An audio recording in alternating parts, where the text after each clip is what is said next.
Good morning, students. So we were reading about chapter 5. हम बात कर रहे थे प्रीवियस वीडियो में चैप्टर 5 की। चैप्टर 5 हमारा किसके बारे में बात कर रहा है? चैप्टर 5 जो है वो हमारा बात कर रहा है नेहरू जी की डेथ के बाद हाउ वी प्रोसीडेड, किस तरह से नेहरू जी के बाद शास्त्री जी हमारे प्राइम मिनिस्टर बने। उसके बाद हमने देखा कैसे शास्त्री जी के छोटे से टर्नओवर के बाद इंदिरा गांधी जो है वो प्राइम मिनिस्टर बनती हैं। मोर ओवर क्या क्या प्रॉब्लम्स आई, उनके रास्ते में क्या क्या प्रॉब्लम्स आई, किस तरह से वो उस चीज़ों से बाहर निकली। हमने एक नॉन कांग्रेसिज्म का जो एटीट्यूड लोगों में निकल के सामने आने लगा वो हमने देखा कि नॉन कांग्रेसिज्म क्या था। बेसिकली जब हम नॉन कांग्रेसिज्म की बात करते हैं तो we are talking that opposition parties were in foot front on organising public protest against the government. Now these opposition parties felt that the independence of Indira Gandhi and inexperience of Indira Gandhi जो है it will help to make them internal fractionism within the Congress and that will provide them an opportunity to topple the Congress. So socialist leader Ram Manohar Lohia जो थे he gave this strategy a name non-congressism.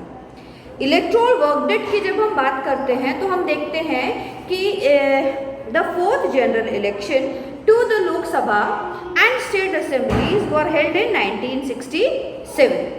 The result jolted the Congress at both national and state level and it termed as political earthquake. Fourth जो हमारा election हुआ था, general election हुआ था, उसको political earthquake की संज्ञा दी जाती है इंडियन पॉलिटिकल हिस्ट्री में. ऐसा क्यों कहा जाता है? क्योंकि ये पहला ऐसा इलेक्शन था जो कि विदाउट नेहरू लड़ा.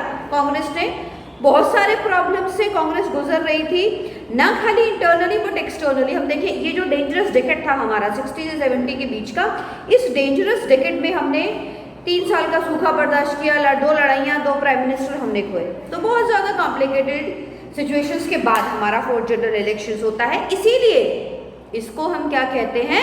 पॉलिटिकल अर्थक्वेक कहते हैं.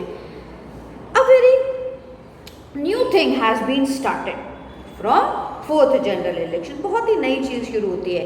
क्या है? Coalition government. In the election of 1967 brought into the picture of the phenomena of coalition. Since no single party had got majority, so various non-congressive parties came together to join legislative parties, जिसको कि संयुक्त विधायक दल का नाम दिया गया, and that supported non-congress governments. The agenda of them, इस संयुक्त दल का जो एजेंडा था वो बेसिकली कैसे भी बाई हुक और बाई क्रुक कांग्रेस को हटाकर खुद सत्ता में आने का था. अब क्योंकि ये एक अलग ही पॉलिसी चालू हो गई है तो यहाँ हम देखते हैं कि क्या होता है. डिफेक्शन एक नई टर्मिनोलॉजी के साथ सामने आता है. अब डिफेक्शन क्या है? देखो, defection means an elected representative leaves the party on whose symbol he elected and joins another party. जिस पार्टी में रहकर आपने इलेक्शन जीता, बाद में गवर्नमेंट फ्रेम करने के लिए आप किसी दूसरी पार्टी के साथ हो लेते हो. The constant realignments and shifting political loyalties in this period gave rise to the expression Aaya Ram and Gaya Ram. Aaya Ram and Gaya Ram मैंने पिछले वीडियो में आप लोगों को एक्सप्लेन किया है. पूरा गयालाल फ्रॉम हरियाणा उनके तर्ज पे ये बना था. इन अ सिंगल फोर्टनाइट उन्होंने 3 बार जो है वो पार्टी को चेंज कर लिया था. इसीलिए आयाराम गयाराम की राजनीति शुरू हुई. यहाँ एक चीज और हम देखते हैं, विद इन द कांग्रेस एक ऐसा ग्रुप बन जाता है जो है तो कांग्रेस में लेकिन काम उनके अगेंस्ट में करते हैं, और ये ग्रुप सिंडिकेट्स कहलाए. तो after 67 election Congress was split due to various differences. अब क्या प्रॉब्लम आई? अब यहाँ आई इंदिरा वर्सेस सिंडिकेट्स। सिंडिकेट्स कौन कहलाए? Syndicates was a group of powerful and influential leaders from with in the Congress only. अब ये इंदिरा के अगेंस्ट वाला जो गुट बन गया, एक्चुअली हम जिसकी बात करें वो जो है वो यही कहलाया। अब देखो, इंदिरा वर्सेस सिंडिकेट ये हो गया। Indira Gandhi face two challenges from syndicates: to build her independence from the syndicate and to work towards regaining the ground that the Congress has lost in 1967 election। दो तरफा मार इंदिरा गांधी को झेलनी पड़ी। पहली कौन सी झेल रही है वो?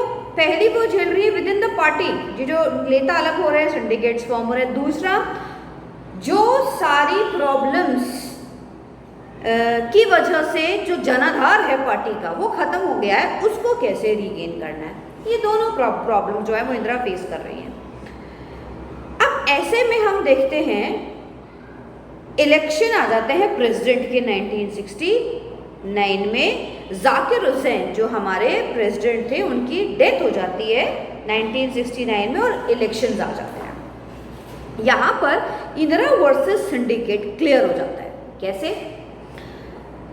The factional rivalry between the syndicates and Indira Gandhi was clearly visible when the post of President of India was vacated in 1969 after the death of Zakir Hussain. Syndicates supported official candidate of the Congress N. Sanjeeva Reddy, while Indira Gandhi supported V.V. Giri as the candidate for the President of India। हर party अपना official candidate declare करती है। कांग्रेस ने अपना official candidate किसको declare करा? N Sanjiva Reddy. On the other hand Indira क्या कहती हैं? इंदिरा कहती हैं अपने विवेक के आधार पर आप लोग वोट करें, और इनडायरेक्टली फेवर कर रही है एन इसका वीवी गिरी का। इलेक्शन होते हैं, एन संजीव रेड्डी जो कि ऑफिशियल कैंडिडेट है कांग्रेस के, इलेक्शन हार जाते हैं। वीवी गिरी इलेक्शन जीत जाते हैं। वहां से ये क्रिस्टल क्लियर हो जाता है कि पार्टी में वो होगा जो इंदिरा कहेगी। ये इंदिरा गांधी की बहुत बड़ी जीत थी। Indira Gandhi announce the nationalisation of 14 leading private bank and the abolition of privacy post which removed differences between Morarji Desai and Indira Gandhi. दो बेसिक डिफरेंसेस थे। मोरारजी देसाई चाहते थे प्राइवेसी पर्स हट जाए, इंदिरा गांधी ने हटा दिया क्योंकि वो उनके सबसे बड़े राइवल के रूप में सामने आ रहे थे, तो इन दोनों के बीच में खत्म हो गई। And the defeat of official Congress candidate formalised the split in the party. तो इस तरह से हम क्या देखते हैं, 67 में इलेक्शन होते हैं और 69 में 2 साल बाद प्रेसिडेंशियल इलेक्शन में क्लियर हो जाता है। This is how the 1971 election और कांग्रेस का रिस्टोरेशन कैसे हुआ, ये शुरू हो जाता है। कैसे हुआ, चलो देखते हैं। The Indira Gandhi's government recommended the dissolution of the Lok Sabha in December 1970 and the 5th Lok Sabha general elections were held in February 1971। कितनी जल्दी हो गए, 3 साल बाद ही खुद ही डिसॉल्व कर दिया उन्होंने। अब क्या होता है, 1971 election all the major non-communist, non-congress opposition parties they formed an electoral alliance known as Grand Alliance। जितनी भी पार्टीज बच गई इसको छोड़ के, इसको कांग्रेस को छोड़ के, उन सब ने क्या करा, एक ग्रैंड अलायंस बना लिया इंदिरा के अगेंस्ट में, उसको नाम दे दिया grand alliance. Indira Gandhi said that the opposition alliance had only one common program, Indira Hatao। In contrast, she put forward a positive program captured in the famous slogan गरीबी हटाओ। अब ये जो सारी पॉलिटिकल पार्टी के लोग एक हुए थे, इनकी कोई आइडेंटिटी नहीं थी, कोई आइडियोलॉजी नहीं थी एक साथ, सब अलग अलग आइडियोलॉजीज के थे, एक साथ आए थे। किस लिए एक साथ ही आए थे? केवल इंदिरा को हटाने के लिए। तो इनका एजेंडा सिर्फ एक था, इंदिरा हटाओ। On the other hand Indira ने इसको बहुत पॉजिटिव एटीट्यूड के साथ अपना गरीबी हटाओ का प्रोग्राम प्रेजेंट कर दिया, है ना। यहाँ पे उन्होंने 10 पॉइंट प्रोग्राम भी अपना इनिशिएट लेकर करा, तो उन्होंने पॉजिटिव वे में फायदा उठा लिया और वो नेगेटिव के नेगेटिव रह गए। आगे क्या हुआ? This slogan and the programme that followed it were part of Indira Gandhi's political strategy of building an independent national-wide political support base. अब इंदिरा को एक चीज यहाँ क्लियर हो गई थी, क्या? कि जब तक उसको आम जनता का सहयोग और सपोर्ट नहीं मिलेगा with in the party stand नहीं कर पाएगी। अब वो 10 सूत्रीय कार्यक्रम बनाकर प्रेजेंट करती है सामने। अब उन 10 सूत्रीय कार्यक्रमों में वो क्या करती है? जो डिप्राइव्ड सेक्शन ऑफ सोसाइटी है ना, सबसे विमेंस है, SC ST के लोग हैं, आदिवासी हैं, इनको पकड़ती हैं और इनके वेलफेयर के प्रोग्राम्स रखती हैं, जाती हैं इनसे मिलने, इनके साथ बैठ के खाना खाती हैं, इनके साथ टाइम स्पेंड करती हैं। अब इन लोगों को क्या लगता है, ओहो भैया हमारी तो वैल्यूएशन इंदिरा के अलावा कोई और हो ही नहीं सकता, हमारी तो जो कुछ है भगवान यही है। ऑटोमेटिकली, क्योंकि उससे पहले इन लोगों से किसी ने ऐसे बात ही नहीं करी, ऐसे सपोर्ट ही नहीं करा इनको, तो वो लोग जो हैं वो बहुत क्लोज हो जाते हैं इंदिरा के, तो उनका ऑटोमेटिकली सपोर्ट इंदिरा को मिल जाता है। रिजल्ट क्या हुआ इसका? ये जो इंदिरा ने किया, इसका क्या रिजल्ट सामने आया? देखो, आउटकम और इफेक्ट दोनों के बारे में बात करेंगे हम। The result of 1971 Lok Sabha elections were dramatic as the Congress R और CPI alliance won more seats and votes than the Congress had ever won in first 4 general elections। अब एकदम से पलट गई राजनीति बिल्कुल। आज तक कांग्रेस को इतने वोट और सपोर्ट नहीं मिले थे जितने की इंदिरा ने ये सब करके ले लिए। देयर कंबाइंड वोट क्या था? 375 सीट्स इन लोकसभा और टोटल परसेंटाइल भी 48.4 था, जो कि बहुत ज़्यादा, मतलब लगभग आधी देश की जनता इनके साथ है। Indira Gandhi's Congress it won 352 seats with about 44% of the popular votes of its own. A grand alliance opposition proved a grand failure. This and their combined tally of seats was less than 40. तो जो grand alliance बना था इंदिरा गांधी के against में, इतना सारा इन्होंने bulk में चीज़ें लेके बनाया था, वो खत्म हो जाता है, वो गलत प्रूव हो जाते हैं और इंदिरा खुद की सुप्रीमेसी प्रूव करने में कामयाब हो जाती है पूरी तरीके से। अब इसके साथ हम क्या देखते हैं? रिस्टोरेशन ऑफ कांग्रेस हो जाता है। इंदिरा ने क्या करा? अपनी पॉलिसीज के थ्रू रिस्टोरेशन कर दिया पूरा कांग्रेस का। कैसे? Indira Gandhi in many ways had reinvented the party. उन्होंने उन्हीं परंपराओं को आगे नहीं बढ़ाया, उन्होंने नई चीज़ों के साथ एक नई पार्टी को प्रेजेंट किया। और now it was a new Congress that has emerged. While the Congress consolidated its position and Indira Gandhi assumed the position of an strong political authority and spaces for democratic expressions of people's aspiration actually shrank। जब इतनी ज़्यादा हो गई तो obviously उनकी धाक जम नहीं थी, जो होती चली गई। Now the popular unrest and mobilization around issues of development, economic deprivation, they continued to grow। ये तो बढ़ते ही जाने थे, इनको कोई रोक नहीं सकता था। तो दिस इज हाउ वी सी इंदिरा ने अपने दम पर ना खाली वो पुराना इलेक्टोरल वर्डिक्ट दोबारा लिया, अपार्ट फ्रॉम दैट उससे भी ज़्यादा वो जीत के आई और कांग्रेस आर और कांग्रेस ओ, वो जो अलग अलग पार्ट्स में डिवाइड हो गए थे, वहां पर भी इसने प्रूव कर दिया कि एक्चुअली जहां पर इंदिरा खड़ी है वही असली कांग्रेस है। ये इंदिरा गांधी ने अपने with the works she proved it. So this was all about the chapter. कुछ क्वेश्चंस डिस्कस करूंगी मैं तुम्हारे साथ अभी, जो कि इस चैप्टर से रेगुलर बेसिस पे आते हैं। क्या है वो, देखो। सबसे पहला तो आता है, examine the factors which helped V V. Giri to become the president of India.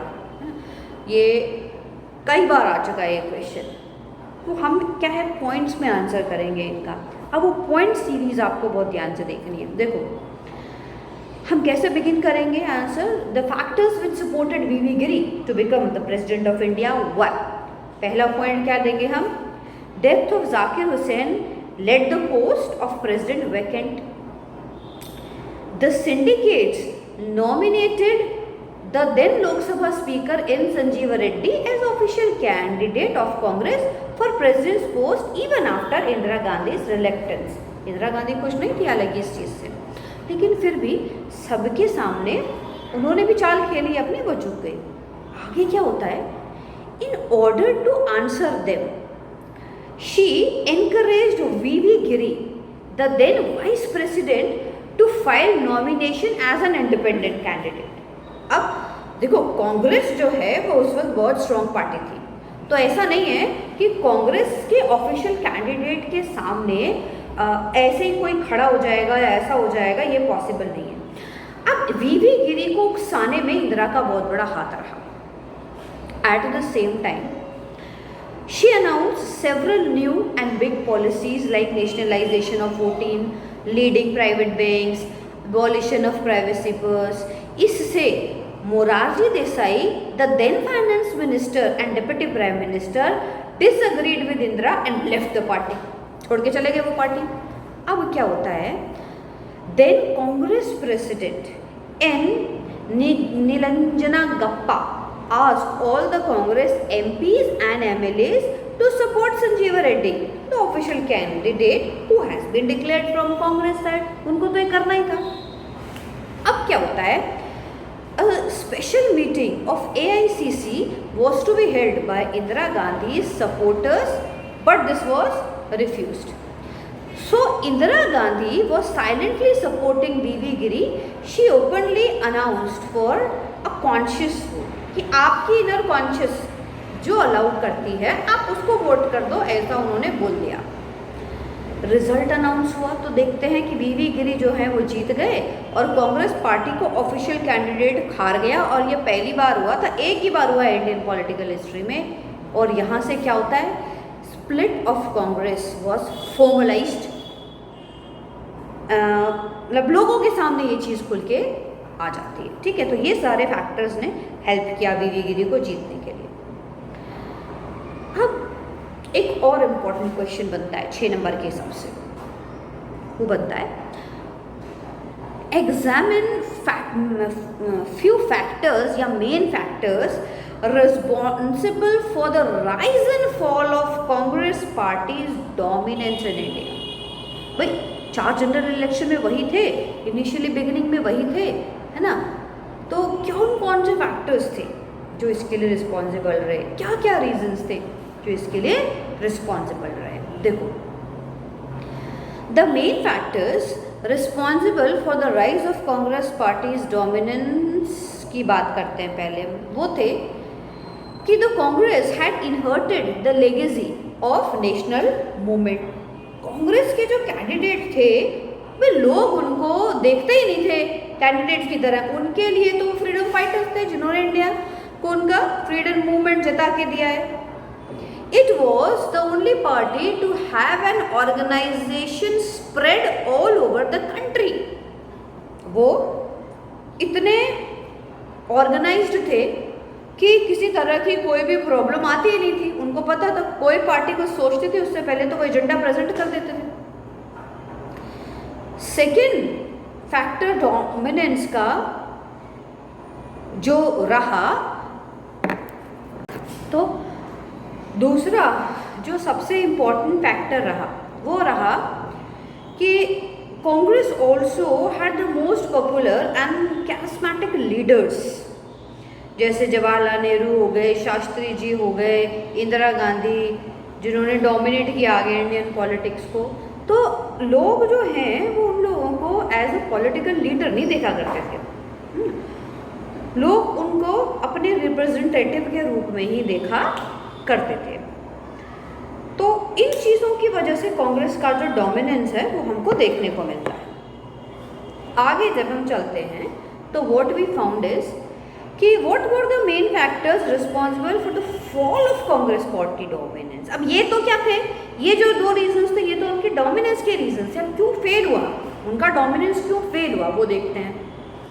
देखो, since 1969 the Congress party had started shading its character as an umbrella party, which accommodated leaders and workers of different ideological expansion and viewpoint.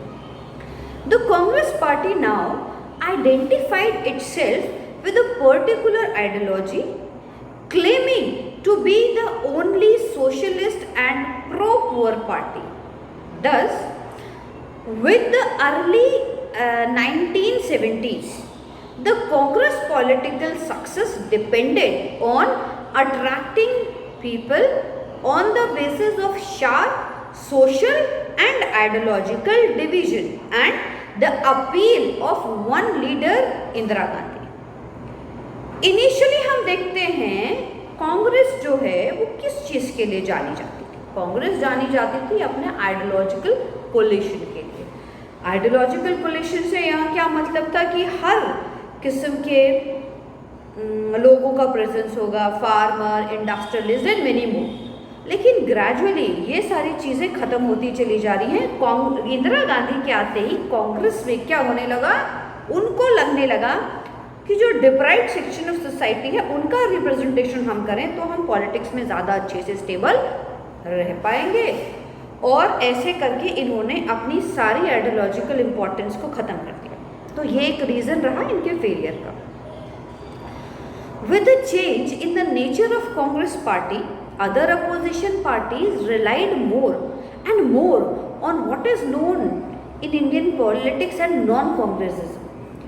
अब जैसे जैसे इनकी ideology अलग होने लगी वैसे वैसे और जो लोग थे और जो पार्टीज थी वो एक नॉन कांग्रेसिज्म एटीट्यूड के साथ निकल के सामने आने लगी।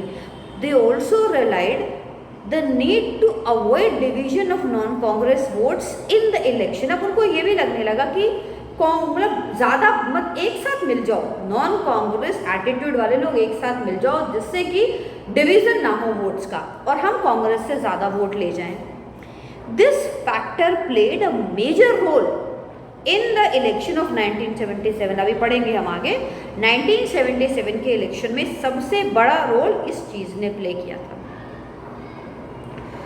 थर्ड जो सबसे इम्पॉर्टेंट रीज़न रहा वो रहा कि in an indirect manner the issue of welfare of the backward classes also began to dominate politics in 1977. The result of 1977 election were at least partly due to a shift among the backward castes of North India. एक अलग राजनीति चालू हो गई, regional politics जिसको बोला जाने लगा। तो उसने बहुत बड़ा रोल प्ले किया कांग्रेस के डोमिनेंस को खत्म करने के लिए। Following the Lok Sabha election, many states also held assembly election in 1977। Again the northern state elected non Congress government in which the leader of backward caste play an important role. अब regional राजनीति जो है वो हावी होने लगी किस पर, सेंट्रल की राजनीति के ऊपर। अलग अलग रीजनल पार्टीज बनी जिन्होंने वहाँ रहने वाले लोगों की रीजनल प्रॉब्लम्स के साथ राजनीति करना शुरू करा। और वहाँ लोगों को ये समझ में आने लगा कि भाई ये जो कह रहे हैं वो सही कह रहे हैं, सेंटर में बैठा हुआ आदमी हमारी प्रॉब्लम्स को उतने अच्छे तरीके से नहीं समझ सकता जितने अच्छे तरीके से ये हमारे साथ उठने बैठने वाला समझ सकता है। तो ये भी एक रीज़न रहा कांग्रेस के डाउनफॉल का। एक सबसे बड़ा रीजन रहा वो रहा imposition of emergency. The emergency and the period around it can be described as a period of constitutional crisis because it had its origin in constitutional battles over the jurisdiction of the parliament. On the other hand, it was also a period of political crisis.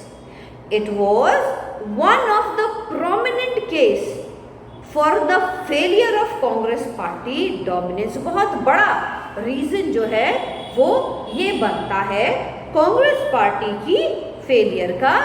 यहाँ पर बहुत बड़ा reason निकल के सामने आता है, क्योंकि अभी तक क्या है कि हमने 20 साल निकाल दिए अपनी आज़ादी के।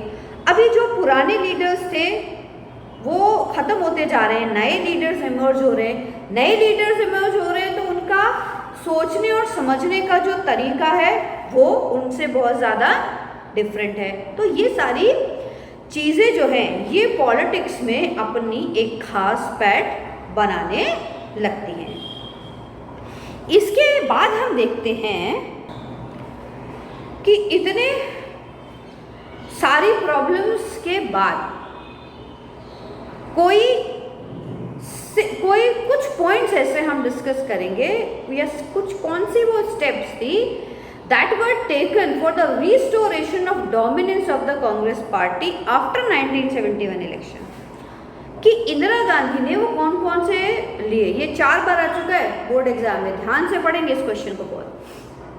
बहुत तरीके से पूछा जाता है, ये पूछ जैसे with 2 successive election victories at the center as well as in the state in 1977, the dominant position of the Congress party was restored. आप अग्री करते हैं, नहीं करते हैं, ये बहुत सारे तरीके से पूछा जाता है क्वेश्चन। अब हम 4 मेन फैक्टर्स की बात करेंगे। इसमें 4 मेन फैक्टर्स के अंडर लाई करेंगे हम उन सारी चीज़ों को जो हमें देखनी है। अब यहाँ पर देखो, the factors responsible for the restoration of the Congress party after its split in 1969 कौन-कौन से रहे? सबसे पहला रहा abolition of privacy purse। कैसे? The government of Indira tried to bring a constitutional amendment in 1970 to abolish privy purse because Indira Gandhi supported the demand of abolishing privy purse. After 1971 election, the constitution was amended to remove legal obstacles for the abolition of this, क्योंकि बहुत ज़्यादा एक तो economic burden डाल रहा था ये, और 20 साल के बाद हम क्यों बैठ के खिलाएं हम लोगों को? भैया 20 साल हो गए, अपना काम करो और करो। उस वक्त उनको प्राइवेसी पर्स देना was the need of the hour. अगर ये प्रिविलेज उस वक्त उनको नहीं दी जाती तो वो इंडियन यूनियन में कभी भी शामिल ही नहीं होते, मना कर देते साहब, तो मजबूरी थी उनको ये देना। सेकेंड इम्पॉर्टेंट चीज़ जो बनी वो बनी गरीबी हटाओ। कैसे हटाओ गरीबी? After splitting the new Congress had some positional and positive agendas. क्या क्या थे वो एजेंडाज? वो एजेंडाज थे, Indira Gandhi said that the opposition alliance had only one common program. वो common program क्या था? इंदिरा हटाओ। In contrast to this, she put forwarded positive program captured in the famous slogan गरीबी हटाओ। अब कैसे हटाई उन्होंने गरीबी, क्या क्या किया उसके लिए?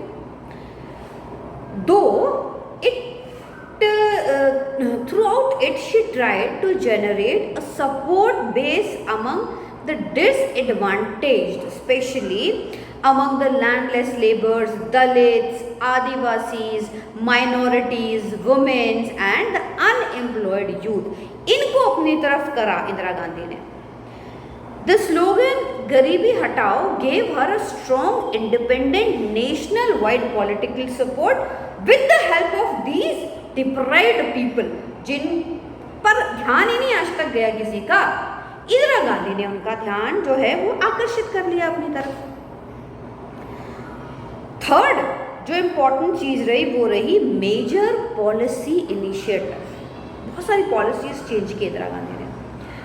She launched a series of initiatives to give the government policy a left orientation. कैसे?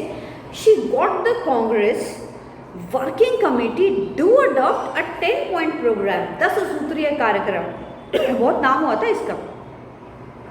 This program included social controls of bank, nationalization of general insurance, sealing on urban property and income, public distribution of food grains। आज जो हम ये खाते हैं ना ration का गेहूं ना, ये तब की चली हुई स्कीम है। लैंड रिफॉर्म के ऊपर ध्यान दिया उन्होंने and provision of house sites in rural projects. ये 10 पॉइंट उन्होंने इंक्लूड करे कि अगर इन 10 प्रोग्राम्स के साथ हम चीज़ों को प्रेजेंट करते हैं तो कोई प्रॉब्लम नहीं आएगी। फोर्थ सबसे इम्पोर्टेंट चीज़ रही, जो सबसे इम्पोर्टेंट पॉइंट रहा वो रहा 1971 वॉर। देखो, the crisis of east Pakistan and Indo Pak war led to the establishment of Bangladesh as an independent country. Indira Gandhi's statesmanship was admired at international level. She was seen not only protector but also a strong nationalist leader.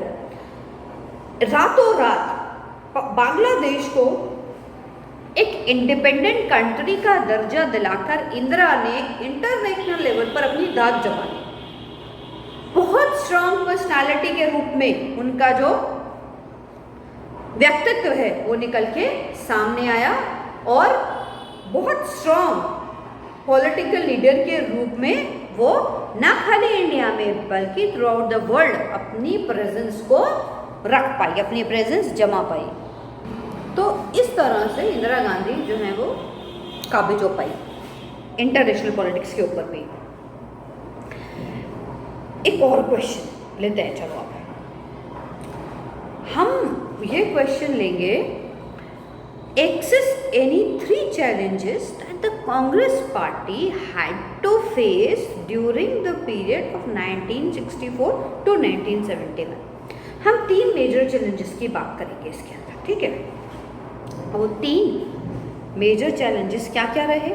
Number 1 तो political succession जो था, ये एक बहुत बड़ा issue था। After Nehru who would be the leader, ये एक बहुत बड़ा क्वेश्चन था। Some outsiders have doubted that Indian democracy will not survive. Meanwhile, party president के कामराज suggested लाल बहादुर शास्त्री ने, मतलब इंटरनेशनल लेवल पर तो लोगों ने ये क्लियर कर दिया था कि अभी जो इंडिया है वो डिसइंटीग्रेट हो जाएगा। सारे जो प्लान्स हैं अब तक वो सब नेहरू ने बनाए, नेहरू के जाने के बाद कैसे क्या चीज़ें होंगी ये सब हो रहा था। ऐसे में के कामराज जो उस वक्त कांग्रेस पार्टी के प्रेसिडेंट थे, उन्होंने लाल बहादुर शास्त्री का नाम सजेस्ट किया as a prime minister. So this he become the second prime minister of India. But after a short abrupt end of Shastri ji led to the challenge of political succession again। 2 साल के turnover में suspicious conditions में हम देखते हैं शास्त्री जी की death हो जाती है और वही क्वेश्चन फिर खड़ा हो जाता है हमारे आगे कि अब जो है आगे क्या होगा। So this time there was intense competition between 2। वो कौन कौन थे? Morarji Bhai Desai and Indira Gandhi. Finally Indira Gandhi became the prime minister. She set out to gain control over the party and to dictate or demonstrate her leadership skills। वो एकदम से आके पूरा काबिज होना चाहती थी पार्टी के ऊपर कि सब जो हैं वो मेरे साथ चलें। ऐसे में क्या होता है, 2 गुट बन जाते हैं पार्टी में। और यहाँ से शुरू होता है इमर्जेंस ऑफ नॉन कांग्रेसिज्म, जो कि सेकेंड चैलेंज बना किसके लिए? कांग्रेस पार्टी के लिए। कैसे बना? Opposition parties realised that the division of their votes kept the Congress in power, so that they joined together to form anti-Congress front. This strategy was named as non-Congressism by Ram Manohar Lohia. अब बाकी जितनी भी parties थी, इन सारी parties को क्या लगने लगा कि इनका जो वोट है वो डिवाइड हो जाता है अलग अलग, और इसलिए एक कलेक्टिव वोट कांग्रेस के पास चला जाता है। So they started working on one agenda of non-Congressism कि हम लोग जो हैं वो सब मिलकर एक हो जाए, तो वोट्स का जो डिवीजन है वो होना बंद हो जाएगा। The result of 1967 election jolted the Congress at both center and state level. Many elite leaders of Congress party came together to form joint legislative parties, जो कि संयुक्त विधायक दल जिसका नाम पड़ा। In most of the state Congress lost and coalition government were being form. तो effect पड़ा इसका, ऐसा नहीं था कि नॉन कांग्रेसिज्म की जो ये लहर चली थी इसका कोई इफेक्ट नहीं पड़ा था, इफेक्ट पड़ा था इसका। थर्ड जो सबसे इंपॉर्टेंट चैलेंज रहा वो था स्प्लिट इन द कांग्रेस। किस तरह से अलग अलग हो गई कांग्रेस, दो पार्ट्स में बट गई। देखो, Indira Gandhi had to face internal challenge, that was syndicates. Syndicates कौन थे? A group of influential Congress leaders who were in control of the party organisation. Gradually, she attempted to assert her position within the government and the party. She chose her trusted group of advisors from outside the party. यहाँ हम देखते हैं कि इंदिरा गांधी ने भी अपनी strategy अलग plan करी। Slowly and very carefully, she sided the syndicates. Meanwhile, President of India, Dr. Zakir Hussain, was dead. Now the post of president fell vacant. Despite of Mrs. Gandhi's reservations, the syndicates nominated Sanjeev Reddy's name for the post of president. But Indira Gandhi supported V.V. Giri, and defeat of Sanjeev Reddy, the official candidate of Congress, proves कि party में वही होगा जो इंदिरा चाहेगी। Now the defeat of the official Congress candidate, it formalized the split in the party Congress O, and was syndicate supported party, and Congress R was Indira Gandhi's own party. दो parts में divided हो गई। इंदिरा गांधी के पास जो है के साथ जो है वो कहलाए कांग्रेस आर, और कांग्रेस ओ ओल्ड और एग्जिस्ट। ओल्ड जो पुराने ऑर्गेनाइजेशन था वो रह गया कांग्रेस ओल्ड, जो आगे चल के भी रिमार्केबली कुछ भी नहीं कर पाया एक्चुअली, और ख़त्म होके रह गया। और इंदिरा जो है अपने बहुत सारे प्रोग्राम्स के साथ अपनी पार्टी को आगे ले गई, और आज जिस कांग्रेस को हम देखते हैं, महसूस करते हैं, वो कांग्रेस इंदिरा गांधी की बनाई हुई कांग्रेस ही है। अब इसके बाद एक और छोटा सा क्वेश्चन हम लेते हैं कि कौन से फैक्टर्स थे जो रिस्पॉन्सिबल रहे कांग्रेस पार्टी के 1969 के स्प्लिट के लिए। बेसिकली 6 रीजंस रहे इसके। क्या क्या रहे? पहला तो रहा that in 1967 election the Congress lost power in many states, and the result prove that Congress could be defeated at the election, क्योंकि ऐसा पहली बार हुआ था। सेकेंड रहा the political tension inside Congress party, है ना, उसके बहुत इनसेटल्ड क्वेश्चंस रहे, ये रीजन रहा। थर्ड रहा Indira Gandhi slided from syndicates और it to choose its own advisors from out of the party. चौथा रहा Indira Gandhi adopted a racial 10-point program which include social control on banks, nationalization of private banks, land reform, private wars, इनका abolition, जो सारे reasons बने। Fifth reason रहा presidential election, जिसने proof कर दिया कि पार्टी में वही होगा जो इंदिरा चाहेगी। सिक्स्थ रीजन रहा this election formalise the split in Congress party, in Congress R and Congress को बुरी तरह से डिवाइड हो गए। So this was all about this chapter. Next video से हम लोग नया चैप्टर शुरू करेंगे।